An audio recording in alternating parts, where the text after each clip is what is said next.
community known as the Abuja community, and today we'll be discussing marriage counseling. In the studio we have Zulaiha Yusuf. Thank you. Welcome. Thank you. I'm happy to be here. Yes, marriage. Topics around marriage are inexhaustible. In fact, like, is there even a model to marriage? Can you say this is how a marriage should work? well, that's a very complex question, because we know that marriage, like every other topic, has its own complexities, and no two marriages are the same. You know, because of our different backgrounds and upbringing, every member of the society comes from a particular background that dictates the way the person behaves. And the fact that, you know, we're all from different backgrounds makes the issue of marriage to be very complex.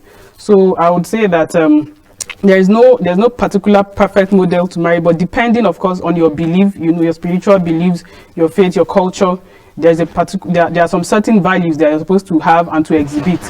And this is where we get the core of our ethics in marriage from, because generally there are some values, you know, some attributes that make marriage work, that make society work. Things like empathy, unity, love, qualities that make us sympathize with our fellow human beings and be good and to be kind. Those kind of values, those are the things that make marriage work. And in any society where we lose these values, of course, it would result in all the things we are shouting about in present day society, the rise in criminality, the lack of empathy in society, and things like that. Do people get cancelled before they get married? Because mostly I think there's pre-wedding pictures, but I don't know if there's pre-marital counseling. Yes, because in our society of today, we focus so much on the wedding, but we don't put enough consideration to the life after the wedding. You know, there's so much concern about the way the wedding day itself turns out. You know, the expenses and the glamour and the glitz and all that.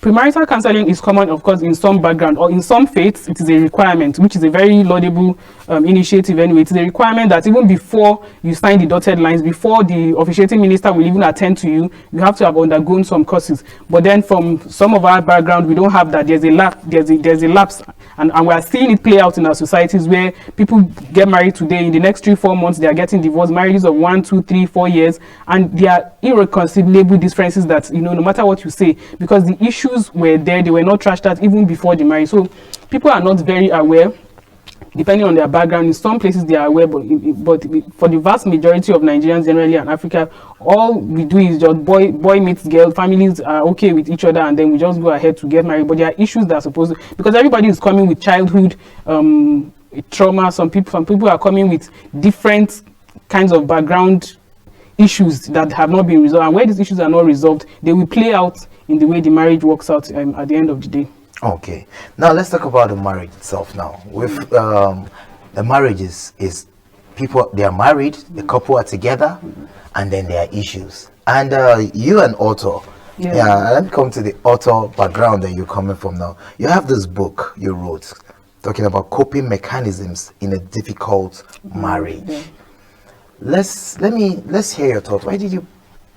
Why did you pen this? Okay, so this was an offshoot of like we were saying, premarital counseling. I was talking to a group of youth, because, you know, the youth nowadays, they require mentorship in every aspect of their life, in financial literacy, in everything, and even in getting married. So I was talking about identifying red flags in relationships. And after giving that talk, a lot of women who were already married were saying to me, okay, so we saw all these red flags even before marriage, and then we went ahead anyway, you know, because love is blind, according to what they say. And then now we're in the marriage, we don't want to get divorced, because, you know, everybody hates divorce. They say even God hates divorce. But we don't know how to cope. When you're in a marriage, you are traumatized, you feel sad, you are depressed, you know, a lot of mental health issues arising from bad marriages. You see people, both male and female now, not even, there's no gender divide now. Everybody, you see people carrying out the bitterness of their marriage, even in their places of work and in other things. So we had people saying this, and I realized that, of course, for some marriages where there is domestic violence, where there is toxicity, where there is abuse, those marriages are not meant to be. They're supposed to be ended for the safety and for the because there is threat to life, for the safety of both individuals.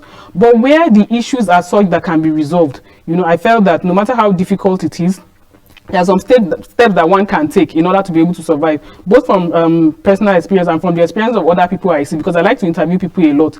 You know, I have another book titled The Realities of Divorce, where I was highlighting issues that people face after the divorce, you know, because in pre and post divorce counseling, you have to look at the whole gamut of it, where somebody says, I cannot continue with marriage again, and then even after divorce, what are the things I'm likely to see?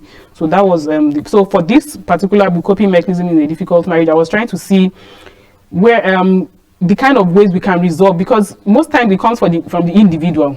There's a time you get to a marriage and you say enough is enough. There are issues that are happening, but if you really want to be happy, you don't wait that, okay, until the other person changes his character. The truth of the matter is that when you are coming together in a marriage, you are coming from different backgrounds. So this person, he may not set out to become your enemy or to make your life miserable. It may just be that he's playing out what he knows. It is the knowledge, that it is the training he has that he's playing out. So for you as an individual, you have to think about, what is my own contribution to the disharmony we are facing now?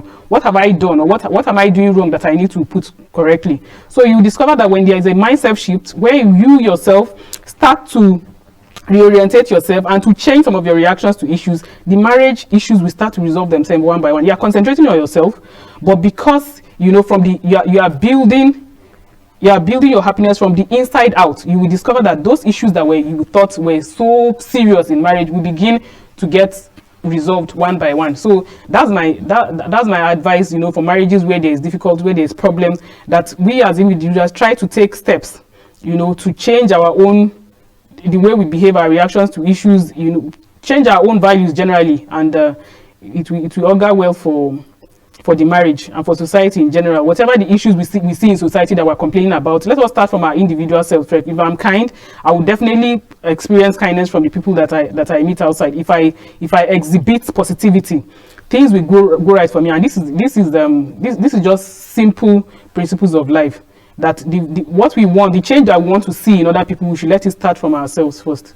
Okay. That's my message from that book. Well, we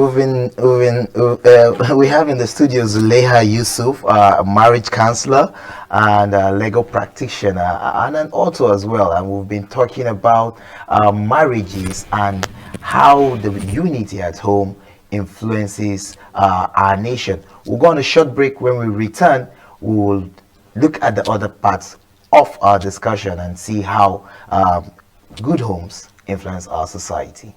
Welcome back. It's still Good Morning Abuja, and our guest Zulaiha Yusuf is in the studio with us.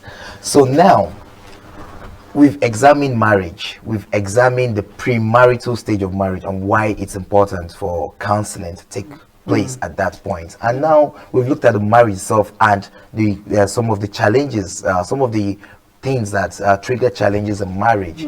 We've also looked at your book where you talked about coping mechanisms. Let's look at a good marriage now. How pivotal is a good marriage to the development of any nation, especially one as ours? In fact, I will go as far as saying that a good marriage, a good home, a good family background is the panacea to solving all the social ills that we see in our society today. Because in sociology, they say that a family is the bedrock of society. It is the family that forms individuals, that determines the values they hold, that gives them the outlook they have towards life. So we see that in present-day society, when we talk about high rates of crime and all the other things we complain about, you trace it back to the family. And one of the disconnects I see is that there's no bonding between parents and their children nowadays. We are so busy, you know, looking at the economic aspects of it. Well, everybody is hustling. We're trying to make ends meet. We're trying to put food on the table. And then we forget that we're not passing the values that we're supposed to pass to these same children that, you know, we think that we're struggling for. We're not passing the values to them. In times past, in times of our forefathers, especially in a continent like Africa, there was generational passing of values. You know, you hear people saying that, no, you know, whatever you do, just remember the family you come from. Remember the parents that you have. Remember whose son you are, that kind of thing. But we don't have those now because, you know, we just leave our young ones and then they grow up to be adults that are still children because they did not have the values that will help them. And the truth of the matter is this: whatever we see in the society is a reflection of what the family is. A united family where the parents speak with one voice, where the children know that, okay, my father doesn't tolerate it and my mother will not even allow me to do it.